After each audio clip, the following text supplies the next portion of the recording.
now this is us live. Yeah, it works. Cool. Woohoo! Welcome back to the DJ Life Podcast. Yo. You need to drink that espresso, man. Did you already drink it? I'm so tired. I don't no idea why, because I'm like 8 shots deep right now, and just still, I was sitting on the couch with Christy, just like, grrr. Did you not sleep like yesterday, previous day? Like, yeah, I mean, he has a baby. yeah, but honestly, he doesn't negate for my sleep. My baby is like the weirdest, Angel. well-behaved. He sleeps 12 hours. Like, it's. this is very true. I'm not having a hard time with the baby, thank God. Whatever. All right, do the intro. What's up? Go ahead. It's your turn. I can't do it. It's your guess. Introduce. All right. Well, welcome back to the DJ Life Podcast. I already said that. Go. Okay. Sorry. Welcome back to the DJ Life Podcast. My name is Erik Massengale, a.k.a. the guy with the glasses that is substantially less popular than my co-host, Rick Weber. No? All right. Hey, Rick. All right. We are here with Mary Nisi, who is the owner of Toast and Jam DJs. Is it Toast and Jam DJs? Out of That is a sick name. Chicago, Illinois. You should see their graphic, really, just the whole thing, their whole branding. Toast and Jam. I remember when I met her. What show was that? Was That's that so Marquee cool. at the first? It was at Marquee. Marquee a couple years ago. You're wearing the shirt. Oh yeah, I am. Just the whole branding. It was like that is like it's like cute, clever. You know, like the whole thing. And now I'm like all I've taken a dive into their whole thing, and so now Erik knows more about my business than pretty much anybody else under the sun right now. Yeah, right. And every aspect of their branding, it shows in their email templates, in their email signatures, and their, of course, the colors, and just across the board. Check them out on Instagram. I tagged them in the post if you see it. But So they're really good at marketing, is what you're saying. A universal marketing message across in unison with their. And yes, they are. They have their niche. Is that a niche? Is that a rude word? Yeah. That's not even rude. But yeah, they have their niche. Not a rude word. I want to say a lot of the popular multi-ops, because they're a huge multi-op, by the way. They're quote unquote churning and burning lots of weddings, not burning in a bad way, but they're doing a shitload of weddings. We're setting them on fire. Yeah, but they're doing a bunch in that fire emoji kind of way. Right, but not with lights. No lighting. We do have lighting now. We just subcontracted out. Oh, okay. We didn't finish the conversation. Right, yeah, right. We do. We'll probably finish that in a second. Yeah. But I'm on the website right now. This is cool as shit. it's cool. I'm I'm glad you did your research about me before I came on the show. Hey, well, he had what 4 months to do it or something. I don't research any of my guess. Come on. It's actually man. probably a good thing, because then you can be more fresh with the with the questions. Yeah, Exactly. It's kind of like the sales guy, the person that does sales for Dow Oak in North Carolina. He'll get a Calendly link like we set up or whatever, and it'll be like Joe Schmo or whoever, whatever the name of the person is, and he'll find them on Facebook. And I'm like, Nope. I know. I'm like, Graham, you cannot do that, because you'll Nope. pop up on their who you might know all of a sudden. And I'm like, Graham, they're seeing your face. Like, what the fuck? Quit doing that. But also, like, the thing, like, we had a big problem a couple of years ago where I had a DJ that there's my cat, where she met with this couple and they were like having a great chemistry or whatever. The meeting gets over with and they're like, yeah, we're gonna hire you. And then she goes, the guy mentioned at the end of the at the end of the meeting that he was a cop, and she has like had some run-ins with law enforcement. And so she Googles the cop, and it turns out he has a bunch of charges brought against him for police brutality. Okay. And she's like, I don't feel comfortable taking this gig. This cop's has been, right. And I'm like, Jess, don't, like, first of all, I feel like if you find any cop, they're going to have something. Yeah, it's like the first thing anybody's gonna do is be like, they arrested me wrong or whatever. Yeah. And so every cop is probably going to have something against them. Like, don't Google your clients. Yeah. Like, just don't. Yeah. Like, you never know what you're going to learn about them that's going to like piss you off, or they fucked your ex-boyfriend or something. You never know. There could be any number of things in there. You don't want to like raffle up in a professional situation. Can I swear on this thing? Yes. Oh yeah, yes, absolutely. Like crazy. Okay. Yeah. We do that. We need a cuss counter. Yeah. Or something. Yeah. Yeah. So digital swear jar. Yeah, digital swear jar. Perfect. So just, I mean, we'll start just like, I know I gave a quick spiel about you, but you know, tell us your deal. How'd you get into DJing? Tell us your story. What's your story?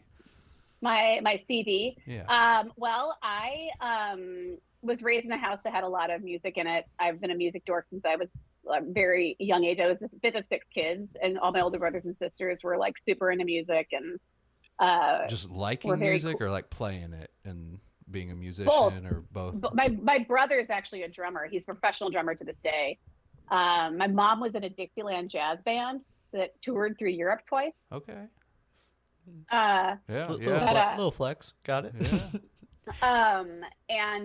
But just music was always just on in my house. And then as the story goes, I got a mixtape when I was 10 that had like really deep music on it, and I like listened to that tape, and it literally changed the trajectory of my life. And so I got deep? I just was like, went to rock shows, and I was that punk kid that was always going to shows and wearing weird band shirts or whatever.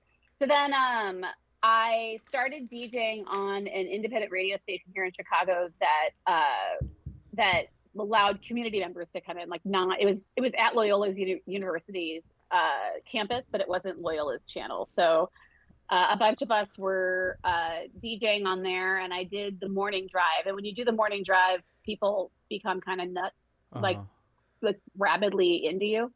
Okay. Oh, because it's just like every single day on repeat the same, and they like get used to you. Well, I was on Mondays. I was the Monday drive. So I was like the beginning of the week. And I had a listener call the request line and asked if I would DJ their wedding. And I was like, yeah, how hard can that be? I can do that. It's not hard. So I got and this is 2003. Okay. Just to give you this is a long ass time ago. I had a 5-disc changer and a Discman going into a 2-channel mixer.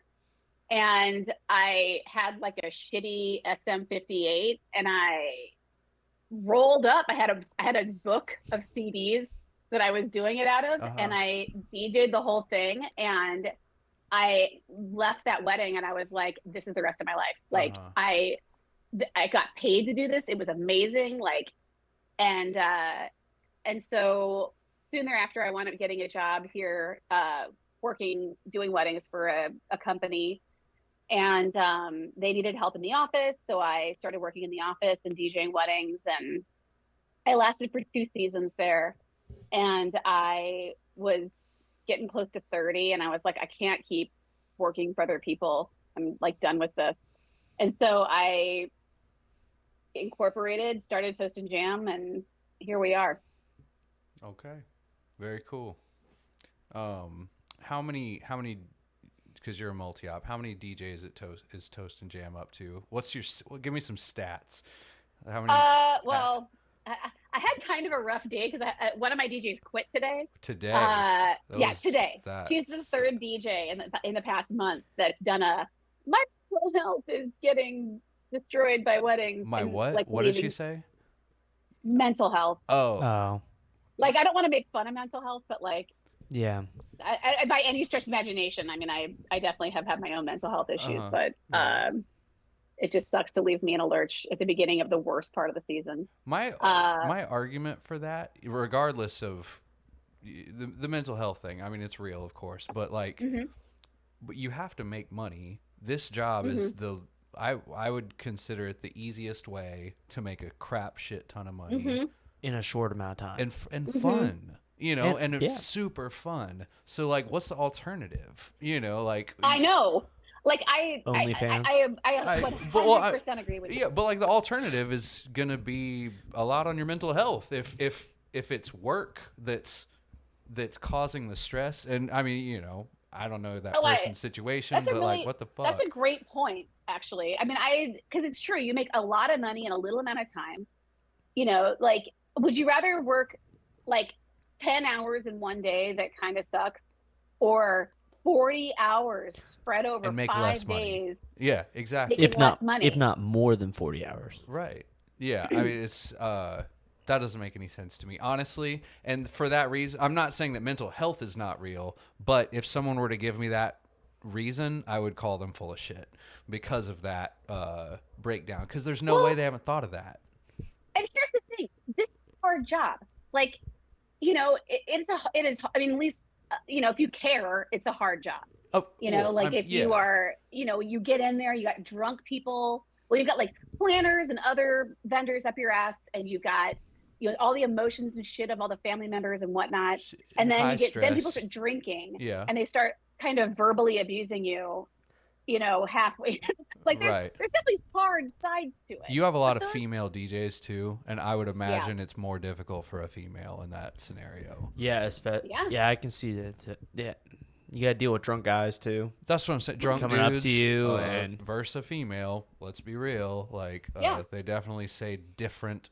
They have a different tone, I'm sure. And I have to imagine that guys get a different version of the drunk asshole. It still fucking sucks. Like, it's not like we don't, you know, they're just fucking mean to us, you know? Yeah, they're not making you feel necessarily unsafe. Right. You know? Right. Yeah. They might in a fighting way. They might in a literal, like, abuse, like, fuck you, like, being mean to us way, but not in the same, like, sexual, anyways. Yeah, that context, I was talking to another woman DJ a couple days ago, and we were kind of talking about like the things we have to deal with that male DJs probably don't have to. And she was telling me that she had done a gig. At the end of the night, she went to the guy to get him to pay her, and she's like, "Yeah, I just need my money." And he's like, "Get on your knees." Holy that. And I was like, "See that, like, that's that guy. You know what I mean? There's no way that's out here left and right happening, because that dude should be in jail. You know what I mean? Like that's not. I've never even heard of that. That's a man that can't get a blowjob for just being a fun, sexy guy. Right, and you could talk shit about that dude all day, of course, but like, you know what I'm saying? Like, no one says that. You know, that's not a common. But they do. I mean, they do. But you need to be like one of those sassy girls that comes up with a point like that, like off the top of your head. You need to be one of those girls that pulls out fucking pepper spray and sets him straight. You know, like, she told me that she carries a gun sometimes. That's what I'm saying. Hey, she'd be like, "Oh, what the fuck did you say?" Like, that's crazy to me. But and it's unfortunate that that's what it comes down to. Yeah, fuck yeah. Like, God, my poor homie's out here just saying the wrong thing as a drunk dumbass. About to get his ass shot. but fuck you, dude. Like, what the fuck is wrong with you? Like, I'm just trying to do my job. I know, that's insane. Sorry, I didn't mean to completely sidetrack, but that's crazy. Yeah, but it happens, and that's stuff that like male DJs just don't. Yeah. You know, she should try and get paid before the event. That would have solved the whole thing. Tell her I got this system for her. Yeah. You know what the real solution is? Everyone should automate your DJP.com. Right. Everyone should just pay Eric to solve their problems with. I don't know, Eric. You're pretty good at solving problems. I can be. Mary, I'm more interested. How is the growth in terms? When did you start toasting jams, and like when? Like, how fast was the growth from like 0 to however many DJs? 0 to 100, real quick. How quick was the real quick? I mean, like what was the struggles and all that? So first of all, it's toast and jam singular. Just toast. All right. Single toast and jam. People get that wrong, and it's like they say jams. To be fair, I've been working with Rick for years, and he calls my company Dow Oaks. Yeah, and it's literally the most cringy. I'm like, it's not that, and I just don't ever. You're not the only one that says it. I'm not the only one. Everyone says it. I know. I redirected the domain to my website because I figured people are looking for that domain. Anyways. Well, that's a really good idea. I didn't think about that, but I probably should buy Toast and Jams. If it's just an S, it'll find it. You won't have to. Yeah. So I started the company in 2005 when you guys were in preschool. Yeah. And Third grade. okay. I was Close enough. 15. I was 15. I'm a little older old man than Rick. Rick. And when I started it, I took all the money that I had, which was, I had like $4,000 to my name, and the internet barely existed. I mean, it existed, but like it wasn't how everybody Right. found everything back Yeah. then. So I bought an ad in a magazine, and that was like how you had to do it back then. What is what a magazine? What is that? So it's like a bound rectangle of paper, Okay. and it's got ads for For you eat with it? Is it a eating utensil? you burn it for heat. Okay. All right. That's basically what you do. Yeah. All right. So I bought an ad in a magazine, and I got it in the first, like in this. So I started the company in November. I got it in the spring edition of Brides Chicago, and it was like from the moment that ad went live, because it looked different than every other ad. Like, I mean, you say my marketing is, like it's so different from what, even still to this day. I mean, a lot of ads are like black and white, like cool. It all looks like Reservoir Dogs, if you know that movie. Yes.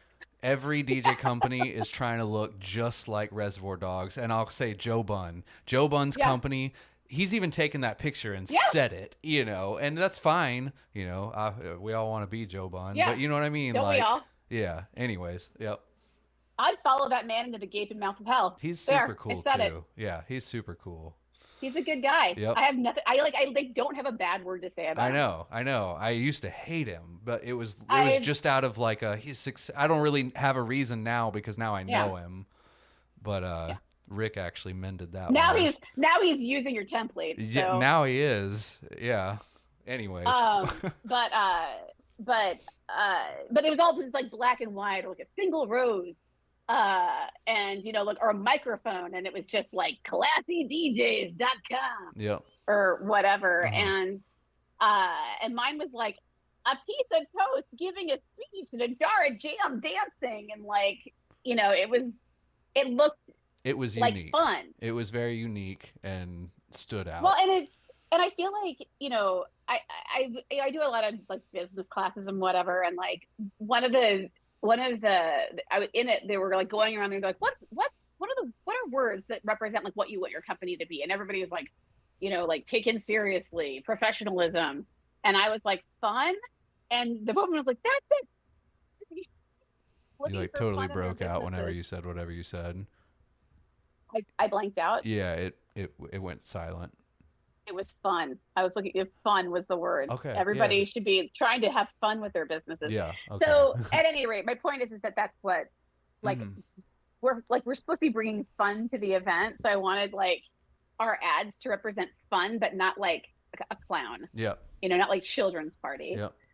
And also it was, I mean, at that time it was all women. I didn't have any men working for me at the time. And that leads me into that is that when I got the ad going, I started getting more leads than I could handle. And so I went to the radio station, and there are these two women that had a show called Kate and Rachel's Old Style Show. Kate and Rachel, they were the first people I hired, and I emailed them, and I was like, hey, you guys, I'm Mary. I also have a show on the radio station. Let's meet. And so I met with them at this bar called the Peach Lounge, and it's not there anymore.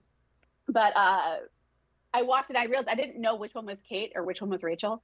And I like had a whole conversation with them where I'm like, do you want to work for me? And they were like, what is it? And I explained it all to them, and they're like, yeah, we'll give it a go. And they still work for me to this day. Like they've been working for me for 18 years or however long I've had the business. I got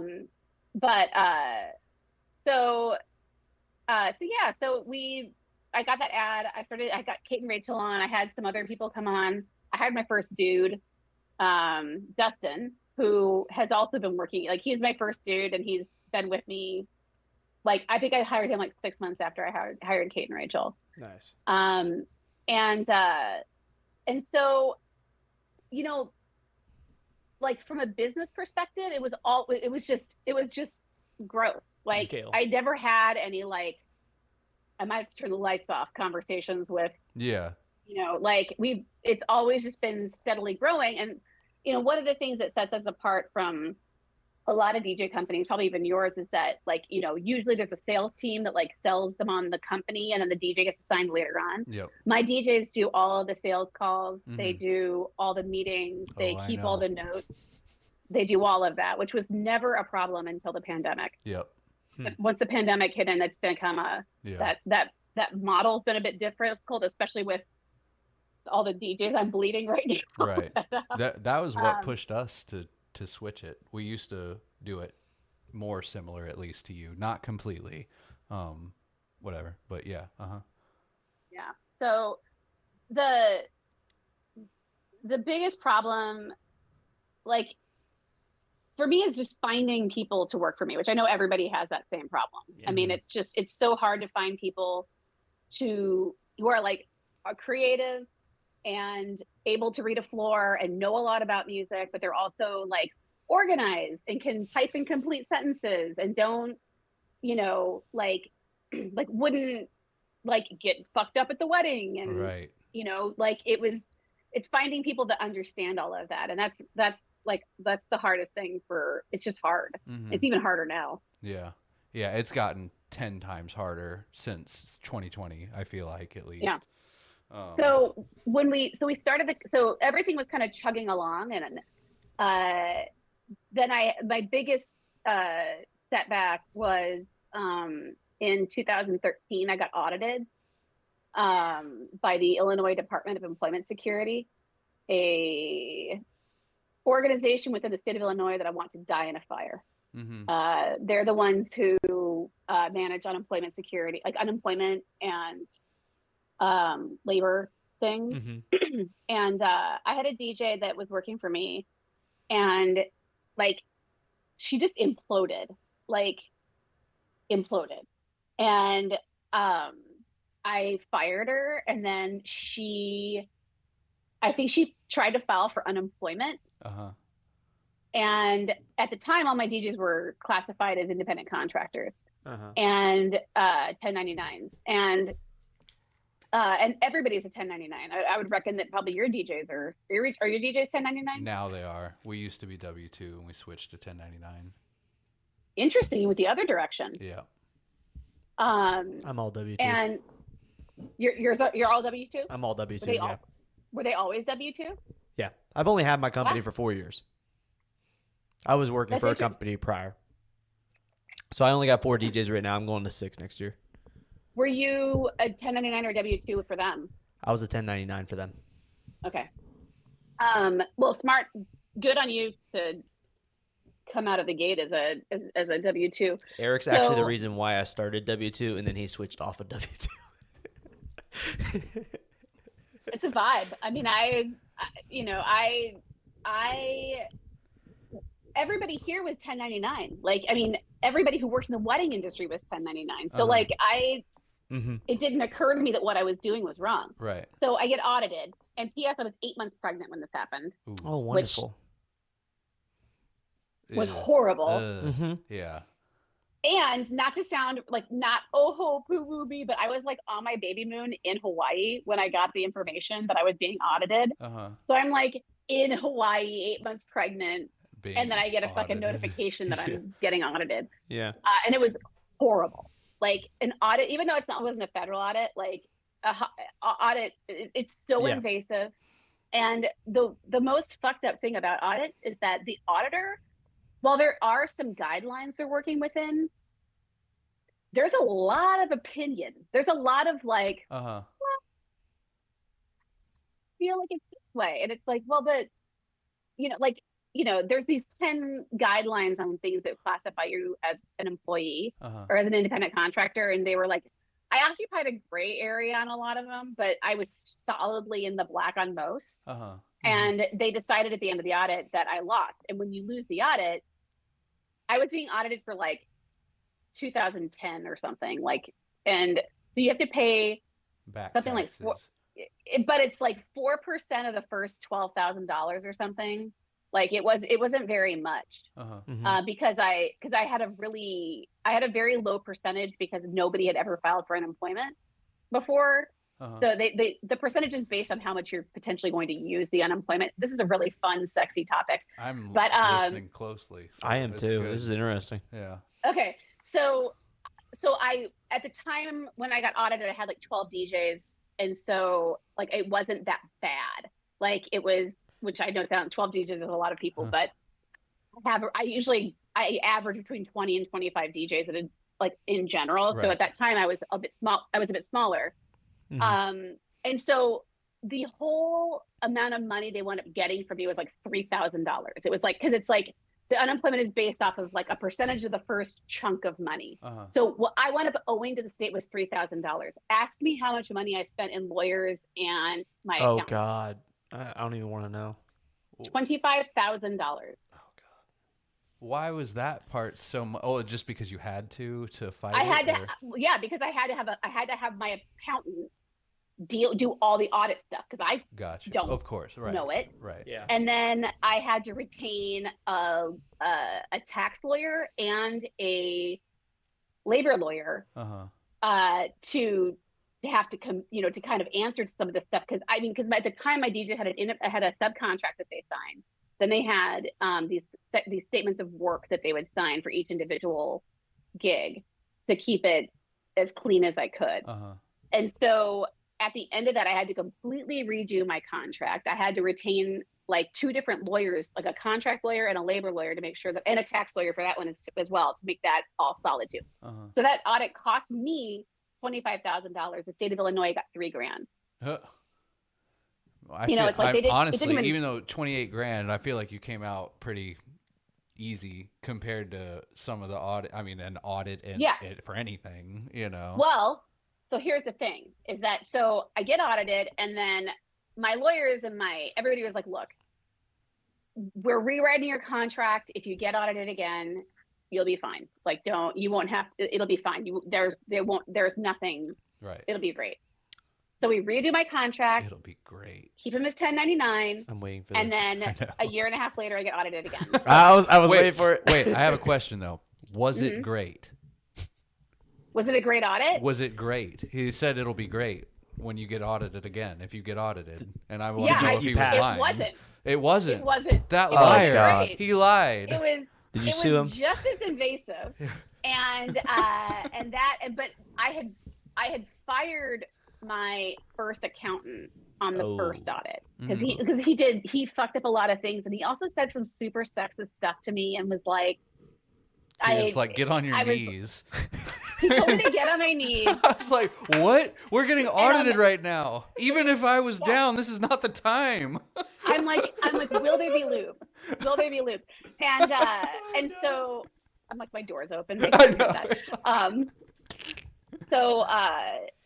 So I get audited the second time. I had a different accountant for this one, and this one went way smoother. And it was once again a situation where I think they wound up getting $5,000. Now, luckily, I didn't get penalties on either of these times. But the reason why I got audited the second time is because after 2008, when the recession happened, all unemployment coffers were basically drained because of that. And so they needed to re-up their coffers so they had money in the bank for unemployment, for unemployment claims in the future. So they were going after businesses with independent contractors because the likelihood of someone being miscategorized is really high. Yeah. And so they know, well, maybe not every time I go after an independent contractor, but it's likely that someone's miscategorized there. It's like that's why they keep going after small businesses. Well, that's so cool of them to do. Because we're the ones who can definitely shoulder that burden. Yeah, right. So after the second audit, it didn't cost as much because I basically made the decision at the end of that. I'm like, I have to make everybody employees because I can't do this again. Yeah. The amount of time it takes, and they ask for everything. You have to pull up tax returns for the past 7 years, receipts, copies of your fucking electric bill. Yeah. So much of this stuff that you're just like, I need to be getting ready for my wedding this weekend. I don't have the time to be fishing for a receipt for a mic cable I bought at Radio Shack in 2003 or whatever. And so I had to make everybody 1099. And so at that point, we were up to like 25 DJs. And so I had to hire, well, at that time I actually it was weird. It was like the universe sends me things, like things just kind of appear when I need them. Mm-hmm. And not to sound like a total hippie. That did but sound very hippie. I will just say that was very crunchy to say. I like to play with rocks and crystals while I'm doing things. All right, yeah. Deodorant yeah, that's rock. who I am. So I'm gonna put it in my bra. Okay. So I got approached by a business coaching company that was trying to that they were fishing for clients, and I had never heard of business coaching. I didn't know that was a thing, and if I knew about it, I didn't think that I'd be a candidate for it. I'm like, my business is so small, and you know, when I think of business coaching, it's like Fortune 500, right? Like, yeah, you know, some old white guy with imposter syndrome needs somebody else to like tell him he's fine. Entrepreneur type shit, yeah. And so I started working with this coach, and like she came in, my books were a mess. Like, you know, I didn't have, I had, everything we did was the same, but we didn't have it codified. We didn't have it like written down. It wasn't like if me or Dina, who was the person who was running the company at the time, like if either of us were to die, half the business would go with it. Like we didn't like, there was no documentation or processes in place, basically.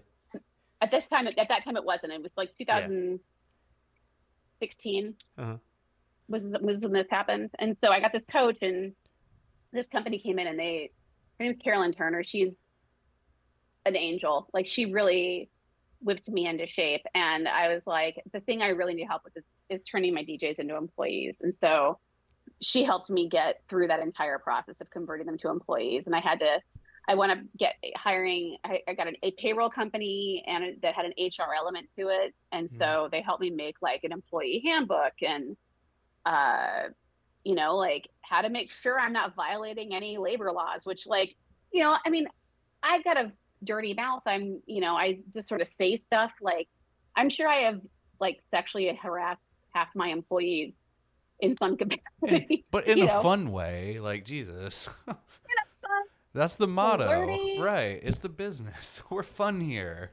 Yeah. Do you remember what that coaching company was? Small Business Growth Partners. Oh, gotcha. I work with I got a business coach right now. They're through Action Coach. So I was curious. Yeah. I feel like I'm on somebody's funnel. There's some DJ that does Action Coaches. Is it Eric Rhodes? No. When we were at Marquee, Eric, we were in that same room, and we were like, there was a guy that was talking about Action Coaches, wasn't he? I can't remember. Yeah, Action Coach is like a national business or worldwide business coach one. Yeah. Do you like him? Yeah. She happens to just be like the number 2 in all of America, so she's really freaking good. So. That's a large in their organization. America's big. Yeah. In their organization, she's number 2. I'm a huge fan of business coaching. Like, that is, I mean, it's been so beneficial for me. I think it'd be beneficial for everybody, and it's just a matter of figuring out, like, you know, I don't know. I think when you start a business, you think you are the only person who has the answers to your way of solving things, and you bootstrap all these things, and they begin to work, and you're like, well, I made it and it works. I don't want to change it. Like, this has to be the only way to do it.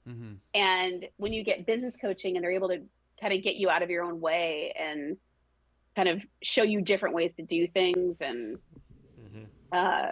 just have another ear that's not on your. I mean, they are on your payroll, but they're on your payroll to only like listen to you. Yeah. Yeah, it's cool. That is cool, though. So the topic for tonight was the word I learned from you is heteronormative. Oh, and you learned that from me? Yeah, I don't see that type. I'll say just that type of stuff is not prevalent here. You know, like and it exists, but it's not. It's got to be more prevalent where you're from, because what you said is Background. Yeah. So Mary told me one time that basically when they had edited their website and all their stuff to be all inclusive, that their business really took off. It was night and day. You can elaborate more on that than I can. So in 2000, well, actually, I don't know what year it was. I think maybe 2010. Sure. Civil unions were legalized in Illinois, so that gay people could marry other people. It was just a civil union. It wasn't federally recognized, but it would be recognized in the state of Illinois, and you could get benefits and whatnot for spouses. Gotcha. And when that happened, I mean, prior to 2000, let's just say it was 2010. I'm pretty sure it was 2010. Prior to 2010, we did a good handful of gay weddings, and it was. But it wasn't anything we actively went after. We were just, we seemed like a gay-friendly organization, and we were. And but we did. It wasn't a ton of them, but we did enough of them that it was a part of our income stream. Yeah. And then when civil unions got legalized, I took a look at our website, and I'm like, all of our website's very heteronormative. It's like, it's centering a male, a bride and a groom as the default, and the right one or whatever, the way that you look at it. And, obviously we got a lot of gay business out of, a lot of gay couples hired us, despite the fact that they weren't really being represented on our website. But that was probably just because we seemed like the most, you were the gayest company. You're the gayest company. And we're friends. It's fine. It's funny. Someone needs to clip that. It's okay. We are pretty gay. I mean, I can handle it. But we're gay, like in a gay positive way. Right. Yeah. Yeah.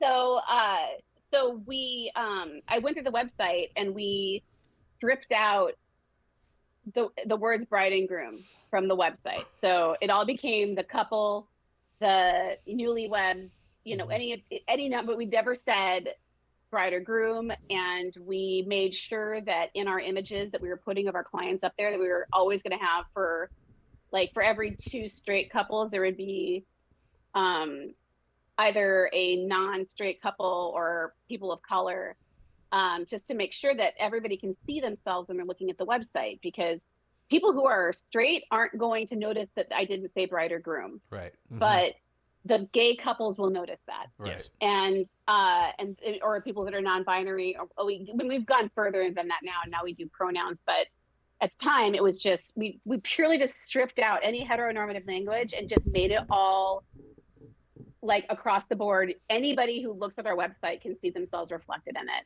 Mm-hmm. And prior to that, we were averaging between around 500 weddings a year. And then after we did that, we went up to 700, and we've been at 700 weddings a year, since we made that change. Mm-hmm. So, I mean, there might be some people who are, it sucks that there are people that would be against wanting to have more people, like if you're like, I don't want gay people, or, that sucks. And I don't even want to don't even talk about it. Say it's okay that you feel that way. Mm-hmm. But from a purely financial standpoint, and that's not the reason why we did it. I mean, we did it because we truly believe that marriage should be equal and available to anybody who wants it. But by your bottom line is incredibly affected by changing these things. And it's not only to appeal to those to people that might identify that way. We had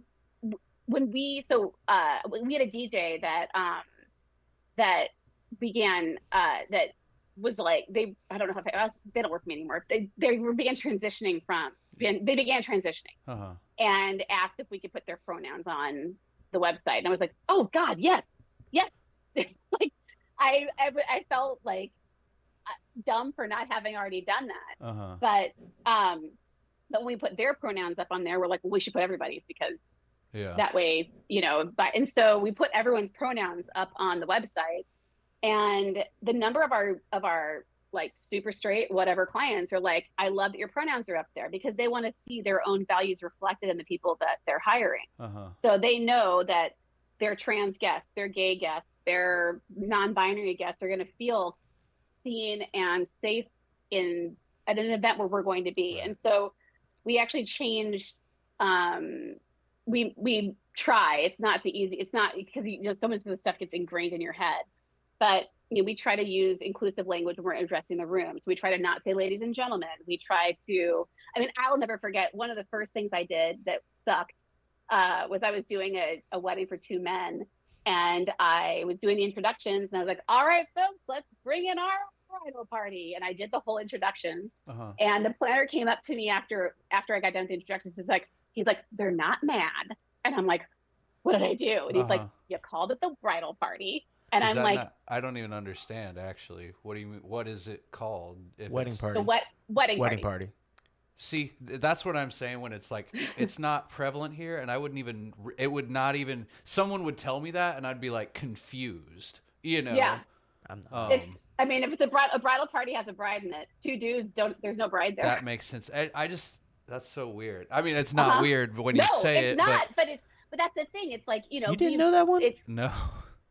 I've known that one for years. Maybe it's just because I've done a lot of gay weddings. For some reason, I didn't even think, like, okay, I realized bride is the root word.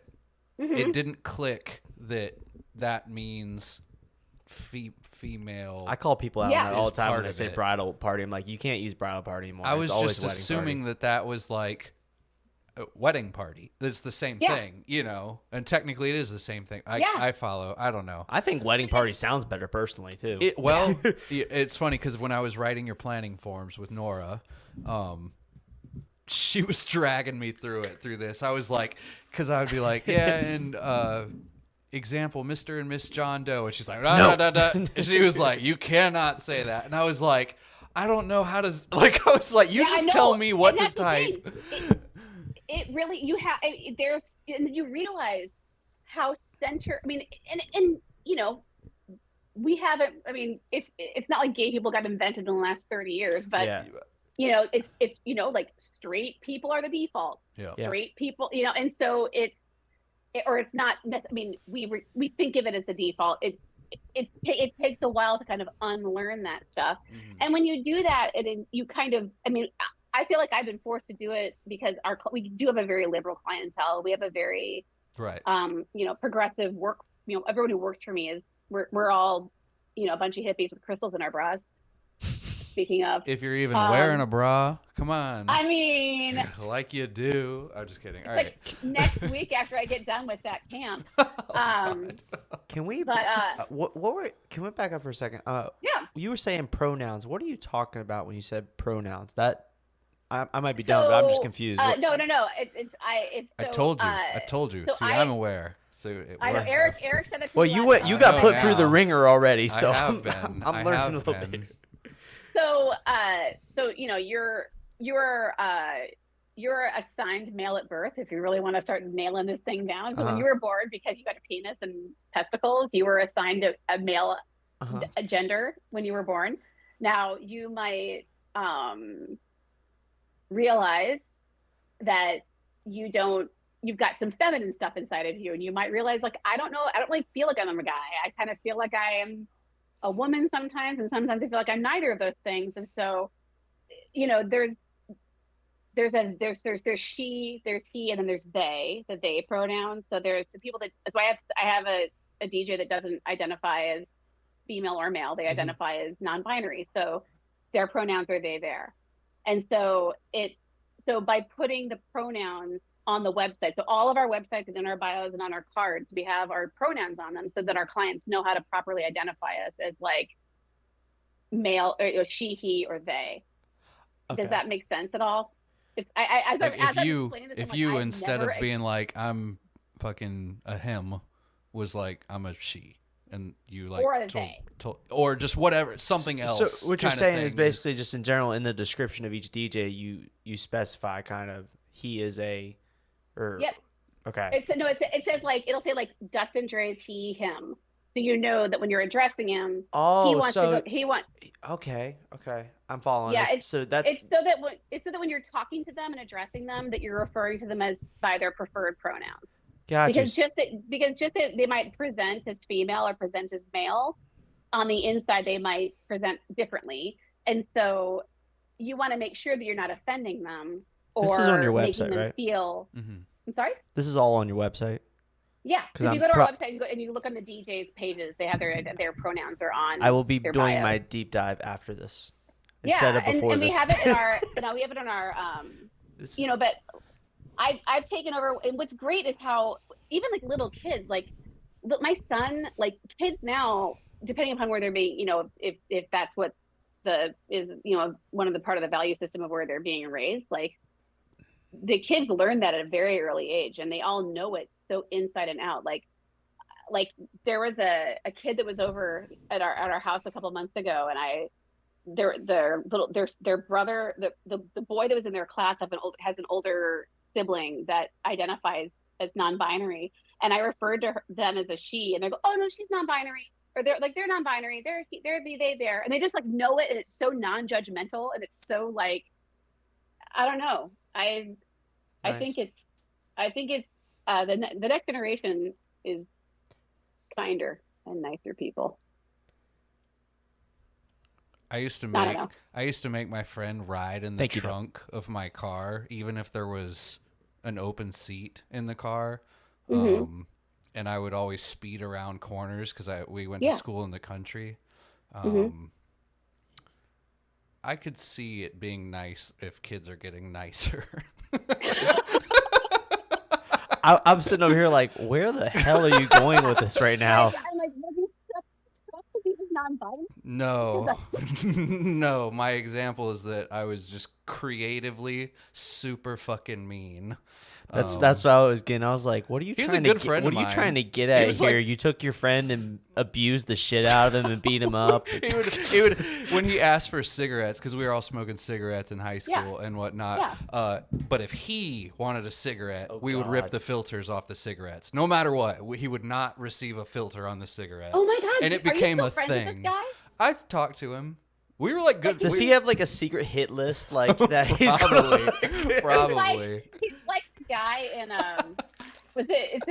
in Billy Madison. Yeah. When he calls up Steve Buscemi, and he's like, hey man, I'm really sorry I was so mean to you in high school. He's like, oh gosh, thanks. And it was like he crosses off the list. Yeah, he crosses off the list. Yeah. And then put on lipstick. Yeah, that's funny. But no, so like all of this is that. Sorry. I will say like the whole being all inclusive on their website without, because there is kind of a rabbit hole of it, like you said, you eventually got to the pronouns thing, but for people who aren't in super liberal states, we'll just call it being all inclusive.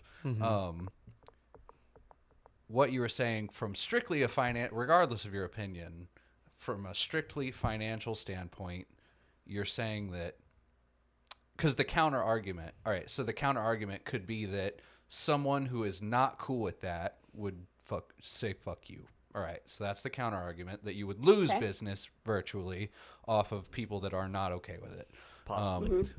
But you're saying that basically the pros outweigh the cons heavily because your business went way up. So assuming you lost 10% of your business based on people who are not cool with it, if they were, like, but you made up for that with, I can't do percentages, with 45%, whatever the fuck it is, with people who are cool with it. You get what I'm saying? I don't want to do a wedding for a guy who's going to be so mad about pronouns. Like, that's not my point. I understand. Anyway. And that's not... It's your company values. Of course not. But that would have... I mean, that should never even come to light, and holy fuck if it does. But that's not even my point. I'm just saying, strictly from a financial standpoint, that community is large. Yeah. And they've got a lot of money. It's much larger than like secret money. The opposite, who people, I'll call it maybe close-minded. I'm taking opinion out of it, but you get what I'm saying. That community is larger, And like you said, lots of money. It is a fact that gay people tend to have more money than straight. And double income, no kids. And they're fucking cool with Lady Gaga still. Like, what They're the fuck? super laid back and chill. It's and cool. fun. It is fun to DJ gay weddings. Oh, absolutely. Because absolutely. You know. And the other thing, and I kind of said this earlier on, but just to make it sure everyone's really clear about this. Maybe you are in deep red place. You're like, I don't want to do a trans wedding or whatever. Okay, like that's one thing, but it's not just the marginalized groups that you're trying to appeal here to. Gen Z, they don't want to spend their money on people who are outwardly bigoted. They don't want to give, they don't want to support they're going to probably have friends there that are out and proud, and they don't want to think about their vendors doing or saying or treating them in a way that let alone even working for said companies. People who have those opinions nowadays, even here, people who aren't down with that are the minority for sure. Yeah. Like, you better keep your mouth shut because you're gonna get ripped a new one. If you're not cool with it, keep it to yourself, kind of thing. Crazy. Just on our area, we booked a couple. Their wedding's coming up, but they're gay, and they were telling me when we were going through the booking process of how extremely upset and tolling it's been on them to try and find a venue that was acceptive. Mm-hmm. That's just so crazy to me. No, literally, they said that they only found 3 that were actually open to them having their wedding at their facility. Oh, people the vendors were actually saying to them, "Sorry, we don't want you to." The venues in the area. Wow. Of see. All it would take is one Facebook post, and it would immediately go viral. Oh yeah, and that venue would be just fucked. It Oh, actually happened. ripped a There new was one. I can't remember what there was some, I think they were officiants, or maybe they were in a venue, and they basically told a gay couple to fuck off, whatever. It's long story short, and it immediately went viral because the gay couple shredded them on the internet, whatever. And it was because it was a local Greensboro where we currently are, and it popped up in the Facebook group, all the triad vendors stuff, and it was a huge deal, and they backtracked like crazy, and they were I can't even remember. It was just a huge deal. See, did they happen to retire? Here's the thing. It could have gone both ways though, because there's all those other pieces the cake place in Denver that wouldn't make the cake for the gay couple, and the woman in Kentucky that refused to approve the marriage licenses. There are some people that get positive, I think they're banking. They're capitalizing on the opposite. But there can't be that many people that are I think they'll initially get a huge push from the vocal minority of bigoted people. They're I want to support this person but eventually they can't. I bet those. I mean, the reality though is there's only room for one because, like you said, there's just not that many of them. Now, that one most likely will land all of that business, and that's God, can you imagine if all your business was just bigoted rednecks? Well, and yet again, and I'm not trying to put. Think about this, all right? Sure, I'm sure you have a lot of people listening to this being I hate this woman. And think about this. Okay. Depends how old they are. I have made more money off of DJ Event Planner than probably anyone to ever breathe, right? Now, it is because of a niche market, right? I am the only person that you can go to for this. Now, yes, there might only be 3,000 potential customers in the world, but I'll get every single fucking one of them, and yes, I'm not saying I agree with that, but that is what they're trying to do. You get my point. Yeah, they're trying to go so far into the extreme to capitalize on everyone that's there. Right, they're and just roll with it. Well, if they might not have been down with it, but they're like, oh, we're going to lean into it because now we are the anti-gay vendor, which is terrible, but terrible. It's also unsustainable. Like they might be able to get people, but I think that they're if you have that, there's a stance, shelf you life. There's you're a niche, and there's a shelf life on all niches. That's just how it is, Yeah, like the white evolves. There's a shelf fucking white speakers.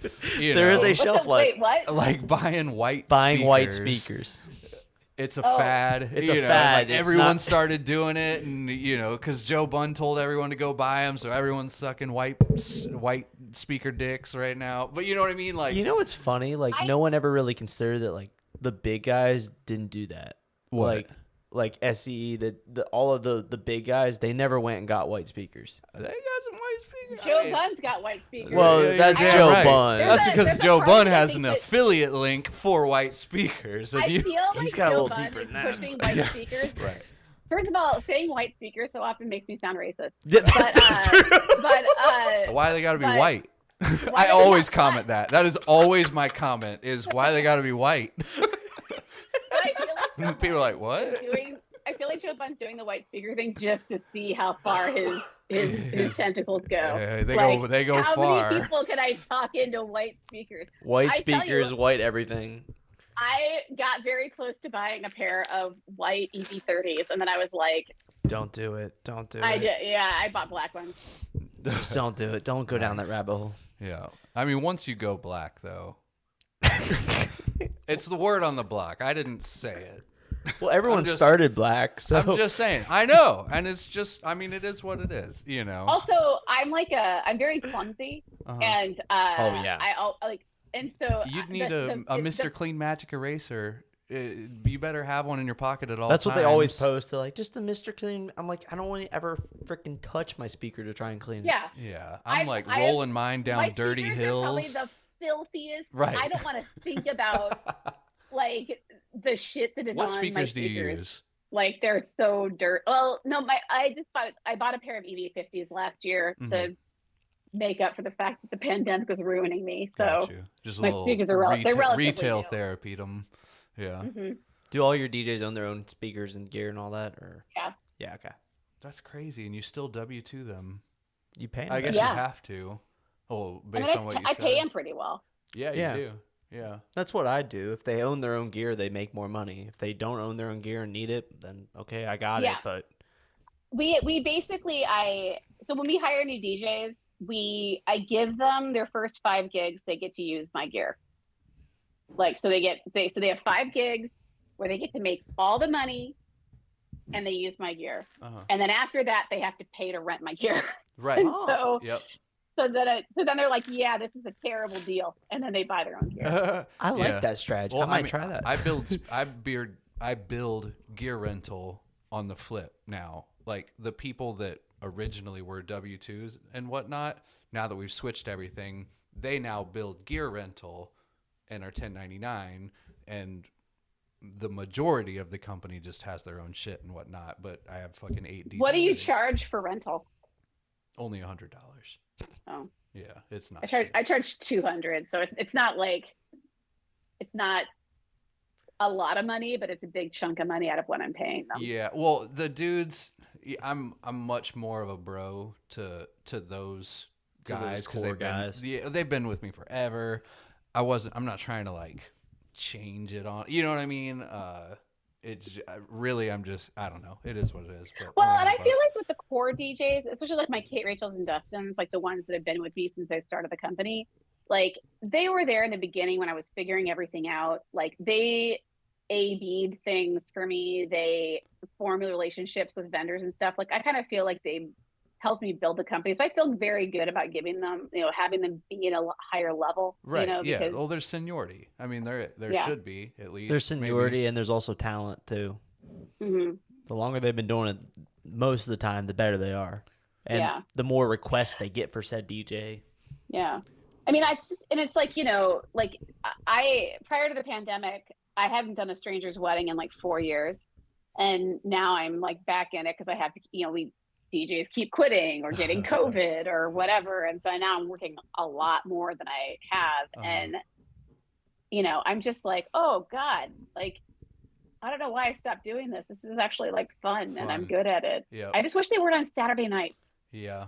I think everybody does. The only reason I don't take jobs myself are because on the days that we have gigs, if something goes wrong, like if a photo booth forgets a fucking thing or a screw falls out of a speaker, just anything, I'm the fireman to put out the fire. You know what I mean? How are you putting out that fire? Not very. But if it happens, I mean, that's the thing is I hate having like the sword of Damocles hanging over my head every single weekend. That's like sort of, I like, we never, like prior to the pandemic, I can count on one hand the number of times that we ever had to switch a DJ out. 3 times. It's not even switching DJs out. That's not even what I'm saying. I'm just saying. Well, I know. But I'm talking about anything. Like I never had to swoop in and save the day. Really? Like you just need to buy better gear. It really was primarily the photo booths for us that made me. Because photo booths are the fucking they're worst. The shittiest. Amen. God, we've gotten a lot better. Amen. We have really come a long, long way, and now it's very rare. But if it is still the photo booth, if something were to go wrong, or it's just some dumbass that he was supposed to grab an extra speaker and he's like, oh, I'm an hour away and I forgot it. See, this is like Christina. Sorry, you trying to talk, Rick, and I keep talking over you. No, you're good. You guys are good. Christina, my photo booth, the woman who runs our photo booth, like I didn't realize this like 3 months ago. She's like, she mentions to me offhand, like how many calls she got this past weekend about the photo booths. And I'm like, you get calls about the photo booths? And she's like, I get calls every single weekend about the photo booths. And I'm like, oh, wait, we need to figure that out. It's like that's a problem. I can already tell you what all your problems are without even hearing them, just because that's my life. It's you have problems with wireless connection because of printing. That's the number one problem. And then that's probably it. Honestly, that's probably the only reason. Didn't you switch to hardwire though? We have the option if that happens. If the attendant is like, no matter what I fucking do, I can't get it to sync together, and that just happens for no fucking reason, and they've done they've gone through the motions. Yeah. Then you can just plug that bitch right into the fucking laptop, and it just works. How? That I'll have to show you. It's a thing. You can do it. It's Ethernet cord. It's not. But well, no, we do have. It is depending on what it is. That's the Windows, but you can do it with Mac. Our printers are plugged into our laptops. It's other the way relationship. around. I'm talking about the iPad plugs into the laptop. Also, it is literally wired from the iPad into the laptop, and then the laptop into the printer, and it does not fuck up unless your printer jams. But that's another problem. A whole nother. What input are you using? USB. What? No, but like from our iPad has a thing that's plugged into the. So, your laptop, right? The print server thing that you use. What is it? What kind of laptop? HP Windows. stuff. All right, so if you're using HPs, it's different because we use MacBook Airs, and that was it made it a lot easier when we switched to Mac. Oh, really? Yeah. We were told we couldn't use Macs. I don't know. What? We need to talk about this, Eric. We need to figure this out. Yeah. But, so with yours, you get a dongle that has a charger out and also has an Ethernet Cat 5 out. And then you plug the Cat 5 into the laptop, and then it puts a wireless network through, or a wired network through. Or in the case that your laptop doesn't have the Ethernet, you do the USB Ethernet. And that's how you would do it with an HP. Now we can just literally plug the iPad directly into a MacBook and plug the MacBook directly in, and it'll even charge it, so it's super simple. It's like it, and Apple talks with Apple real well. Yeah. So we actually, even when you're just wireless, because we don't ever do that. That's like super rare. If they're in the mountains, like in the middle of fucking nowhere, and there's no cell signal, that's when sometimes has to be done. But ours communicate really well now because we're Apple across the board. We, I mean, I wanted to use Apple, but so do you use Salsa Booth? No, Salsa is a whole nother. It's irrelevant. It's not relevant. I have Hoot Booth, Hoot? and we use Curator Hoot Booth. booth. I don't Pooch care. booth. It doesn't. The thing is that the classic salsa one? Is that what they No, call I don't it? have a salsa. I don't Oh, have okay. a salsa. They look like little pink lollipops. Like I had this special order to be Oh, pink. okay. But you use an iPad though, right? Yeah. So What do if you you're software using use? an iPad, I don't know anything about Curator, but if for any reason, I would be just blown away if you couldn't use a MacBook with it. That doesn't even make sense to me. What salsa? Snap what software are you using? SnapPick. It's What the is it? SnapPick. It's the other popular. Curator and that are like the two top dogs. Yeah. They just suck. They do. If I could They go do back into a suck. time machine, I would never have bought them. They do. You know, I was telling you about our backdrop situation. Whatever. Oh, we're going way over time. But either way, I'll tell you all about the photo booths whenever you want. I was just going to button and mention that I went to possibly get in the photo booth, and then I asked Eric, can I just use yours? So, yeah, I just sub out his photo booths Right. and let him handle That's it. some smart stuff there. I regret if I wasn't as deep as I was into it, I would go back in time and be like, no, fuck you. And, Yeah. and it's hilarious. Although My operations manager just really wants me to he's like, let's just buy our own photo booths. I'm like, no, we're not doing it. Dude, I regret Well, it so hard. It's like the one thing that I like. I wish that we didn't do printing. That's because I Social feel booths. like, I mean, when we just do digital ones where it's just right. Mhm. you know because Yeah. we you guys you can do the texting and they've got gifts and boomerangs and Yeah. stuff on yours, right? Yeah. So like that's the cool thing is the gifts and the boomerangs. Like Some the people strips are just want stupid. the. Like I agree, but fuck it, whatever. You know, we literally charge to get the printing the difference that it costs us. It's not like I don't. It's basically $300 additional for the printing. Mm-hmm. Us too. $350, but that includes a little book and then Yeah. it covers the labor and all the bullshit. You know. That's it. Anyway. I fucking hate photo booths. All right. Anyways, Yeah, wrap this bitch up. I got a baby to put to sleep. well, you showed up like 2 hours early anyway, I know. so I was it's all trying to good. hang out Yeah, with I your know, man. girlfriend. Yeah. Fiance. where Yeah. are you guys at? Greensboro, North Carolina. But like where's your studio? Like, Oh, what's my it- what house. is it? This is my house. So you just like made a backdrop and you look cool. This is like a actually a studio spare room. bedroom. It's one of my bedrooms that I just transformed, blacked out all the walls. Like behind your setup here, there's a SZ with monitors, so I can do filming there. There's a desk in the corner. It's like a streaming wow. streaming studio. If we spun the camera around, there's I like can a station. I can shoot. There's a video on my station. YouTube channel that goes through the studio and what all's in it. Very cool. Yeah. And these things are It's better than my squishy, guest room. kinda. These things are squishy. And my cat. I like the cat. I miss I like the cat. my cat. But anyways, Mary, thanks so much. I learned a lot. I think you already knew I'm all the this. one that wanted her to come on. I know. Fuck yeah. Great guest, Eric. Good job. I Anyways, contributed. Mary, where can people find you on socials or whatnot if they want to check you out? Well, there's quite a few things. Get me at Toast and Jam DJs. I do have, like everybody else, an online course that teaches DJs how to grow and scale their businesses called Okay. Toast and Jam Lab. So you Ooh. can get on that. I didn't know about I that. didn't know about this. Is interesting. Yeah. And then I am starting a consulting wing Okay. to help small business owners with their businesses. So if Okay. you felt like I was compelling at all, All right. it's at MaryNisiProduction.com. All right. There we go. 3 spots. Go find her. All right, guys. Thank you guys for tuning in to the DJ Life podcast once again. Thanks to our guest, and we'll catch you guys on the next one. Let me find where I click this button.